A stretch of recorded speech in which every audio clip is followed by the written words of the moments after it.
அஸ்ஸலாமு அலைக்கும் வரஹ்மத்துல்லாஹி வபரகாத்துஹு. ரமலான் வசந்தம் நிகழ்ச்சியினூடாக நோன்பு 25 நாங்க எல்லாரும் இருந்துட்டு இருக்கோம். நேற்று ரொம்பவுமே ஒரு முக்கியமான ஒரு தலைப்புல நாங்க பேசியிருந்தோம், பெண்களுக்குரிய ஜகாத் கொடுக்கறத பத்தி. இந்த வேளையில நான் அதை பத்தி கொஞ்சம் நேர்களுக்கு கூறலாம்னு இருக்கிறேன். ரொம்பவுமே ஒரு கடைசி பத்துல இந்த தான தர்மங்கள் செய்யக்கூடிய ஒரு முக்கியமான நாள் இது. ஏழைகள், வறியவர்கள், முதியவர்கள், நோயாளிகள் என்று நிறைய பேர் எங்க சமூகத்துல இருந்துட்டு இருக்காங்க. சொல்லி கேளாத நிலைமையில, கேட்டு வாங்கிக் கொள்ள இல்லாத நிலைமையில கூட நிறைய பேர் இருந்துட்டு இருப்பாங்க. இப்படியானவர்களை நீங்க தேடி பார்த்து அவங்களுக்குரிய தான தர்மங்கள், அவங்களுக்கு கொடுக்க வேண்டிய பொருட்களை நீங்க கட்டாயம் எல்லாரும் கொடுக்கணும்னு சொல்லி நான் வேண்டிக் கொள்றேன். எங்கட சகோதரி கூறின மாதிரி அதாவது கொடுக்க அந்த தண்ணி எப்படி கிணத்துக்குள்ள இருந்து எடுத்தா குறையாம ஊறிட்டு இருக்குமோ, அது போல நீங்க இந்த எவ்வளவுக்கு தான தர்மங்கள் கொடுக்குறீங்களோ அந்த அளவுக்கு உங்களுக்கு செல்வங்கள் பெருகும்ங்கிறதையும் இந்த நேரத்துல நான் எத்தி வச்சுக்கொள்றேன். இன்றைக்கு எங்க சகோதரி சில்மியா தாரிக் அவங்க எங்களோட இணைஞ்சிருக்கிறாங்க. அதாவது சில முக்கியமான விஷயங்கள்ல நாங்க பிள்ளைகள் விடுறோம், அது எங்களுக்கு தெரியறது இல்லை, இது பாவமடி தெரியறது இல்லை. நன்மையான விஷயங்களை செய்யக்குள்ள அதை நாங்க பாவமடி சொல்றோம். இப்ப அலட்சிய போக்குகள் எங்களுக்கு நிறைய பேர்ல இருந்துட்டு இருக்கு. அதை அது தெரியாம அறியாமையினாலதான் இதுல அந்த பிள்ளைகள் நடந்துட்டு இருக்கு. இது சம்பந்தமாக எங்களோட சமூகத்துக்கு இந்த சகோதரி அவர்கள் கூறுவார்கள். வலைக்கும் அஸ்ஸலாம் வரஹ்மத்துல்லாஹி வபரகாத்துஹு. நான் திருப்போக ஒரு தர லைலத்துல் கத்ரையாக ஓட்டுகின்றேன். இன்னைக்கு 25 ஒற்றைப்படை நாளாக இருக்கிறதால் இரவு லைலத்துல் கத்ராக இருந்திருக்கலாம். எனவே மேக்சிமம் நீங்க லைலத்துல் கத்ர் அடைஞ்சு கொள்ளணுங்கிறதுல கூடுதலாக ஒர்க் பண்ணுங்கிற விஷயத்தை நான் இந்த இடத்தை திருப்பவும் ஞாபகப்படுத்துகிறேன். கடைசி 10 நாம அதை அடைஞ்சு கொள்ளணும். 1000 மாதங்களை விட மேலான ஒரு இரவு, கிட்டத்தட்ட 30,000 நாட்கள், 83 வருட காலங்கள், 4 மாசம்ங்கிறத அடிக்கடி ஞாபகப்படுத்திக் கொள்ளுங்க. மேக்சிமம் உங்களால முடிஞ்சாலும் அந்த இரவை தேடிக்கொள்றதுக்கு முயற்சி செய்யுங்க. இப்ப நீங்க கேட்டது இந்த அலட்சிய போக்கால நாங்க விடுற சில நன்மைகளும் நிறைய இருக்கு, எல்லாத்தையும் பேசியெல்லாம் ஒன்று சில விஷயங்கள் நம்ம செய்யற சில அலட்சிய போக்கால அந்த பாவங்களை தேவையில்லாம கழிக்கொள்றோம். அதுல மெயினா நாம முதல்ல சொன்ன விஷயம் தான் ரிஃப்கா, என்ன நம்மளோட நாவுகளை பண்றது.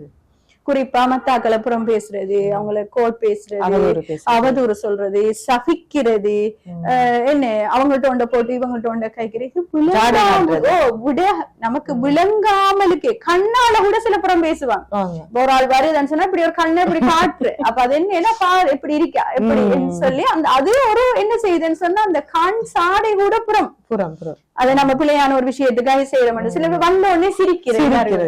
அப்ப இவக்கே ஒரு சங்கடமா இருக்கு, மேலும் இவங்க நம்மள பார்த்து சிரிக்காங்க, நம்ம என்ன செஞ்சோமே செய்யணும் அவைக்கு ஒரு மனசுக்கு ஒரு சிலாக்களுக்கு அந்த குத்தி காத்தி பேசுறேன்னு சொல்லுவாங்க. சிலாக்களுக்கு அந்த சில விஷயங்கள் இப்ப அடிச்ச அடி மாறும்னு சொல்லுவாங்க, கதைச்ச வலி என்ன செய்யல அதை குத்தி அதை நமக்கு அவங்களை காண்ற போதெல்லாம் அந்த கதைகளும் இதுகளும்.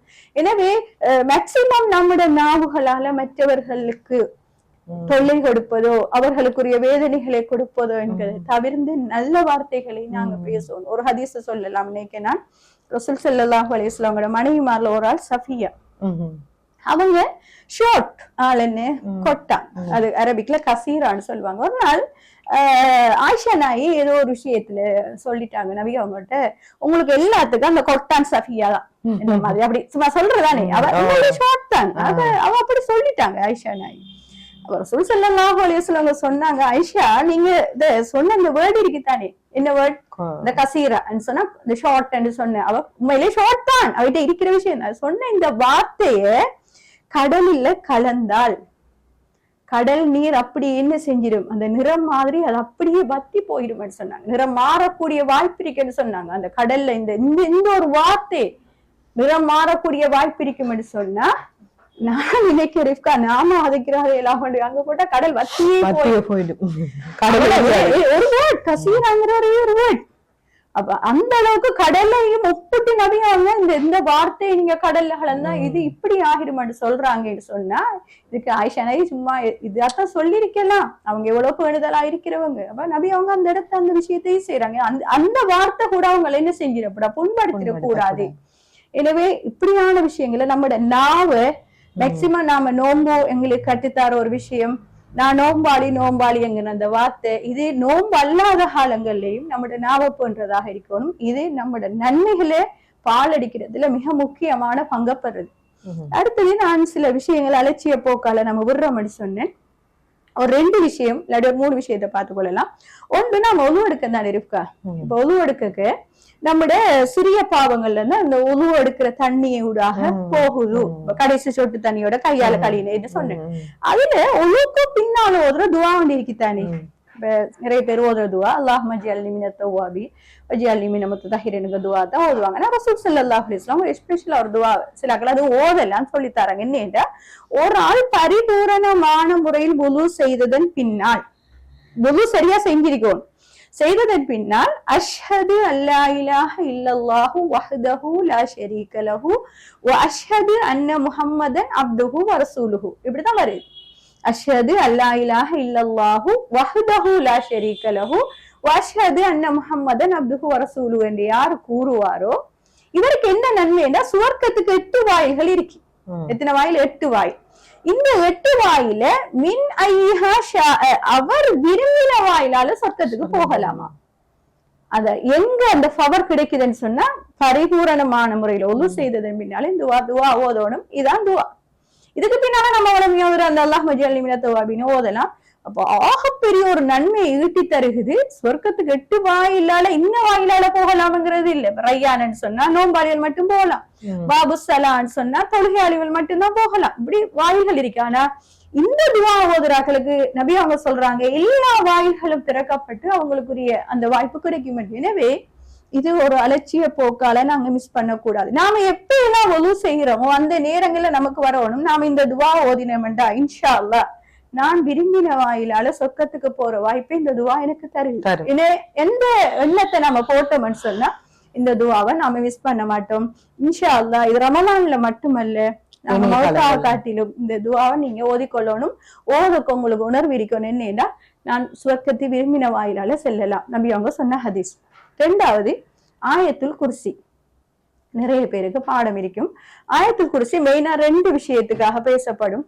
ஒன்று, ஃபர்லான தொழுகைக்கு பின்னால நாங்க ஆயத்துல் குர்சி ஓதுறது.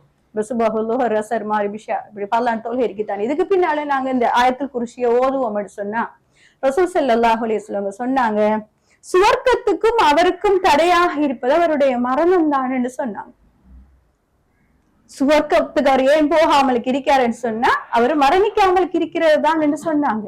அவ்வளவு நன்மையே நாங்க ஃபர்லான தொழுகைக்கு பின்னால இந்த ஆயத்துல் குர்சி ஓதுறதால நமக்கு கிடைக்குது. எனவே ஆயத்துல் குர்சிய மிஸ் பண்ணாமலுக்கு ஃபர்லான தொழுகைக்கு பின்னால நாங்க நிறைய ஔராதுகள் இருக்கி இன்ஷாஅல்லாஹ் நேரம் கிடைச்சா பார்ப்போம். அதுல மெயினா இந்த ஆயத்துல் குர்சிய சேர்த்துக்கொள்ளுங்க.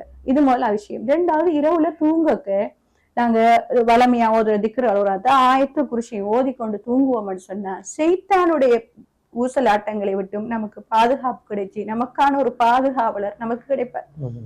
ஷைத்தாப நாம் இரவில கெட்ட கனவுகள் காண்றது இப்படி எல்லாம் இருக்கிறதானே, தூக்கம் வராம கூடுறது, இதெல்லாம் இல்லாமலுக்கு நமக்கு ஒரு அளவுக்கு இருக்கணும்னா இரவையில தூங்கக்க நம்ம என்ன செய்யணும்? ஆயத்துல் குர்சியை ஓதிக்கொள்ளணும். எனவே ஃபர்லான தொழுகைக்கு பின்னால் ஆயத்துல் குர்சி ஓதுவதும் இரவில தூங்குவதற்கு முன்பதாக ஆயத்துல் குர்சி ஓதுவதையும் நாம கவனத்துல கொள்ளணும். சஹாபாக்கள் ரிஃப்கா எப்பயும் போட்டி போட்டுக் கொள்றது என்ன விஷயத்துல தெரியுமா? நன்மையை ஈட்டிக் கொள்றதுலயும் தீமையிலிருந்து தவித்து கொள்றதுலயும் தான்.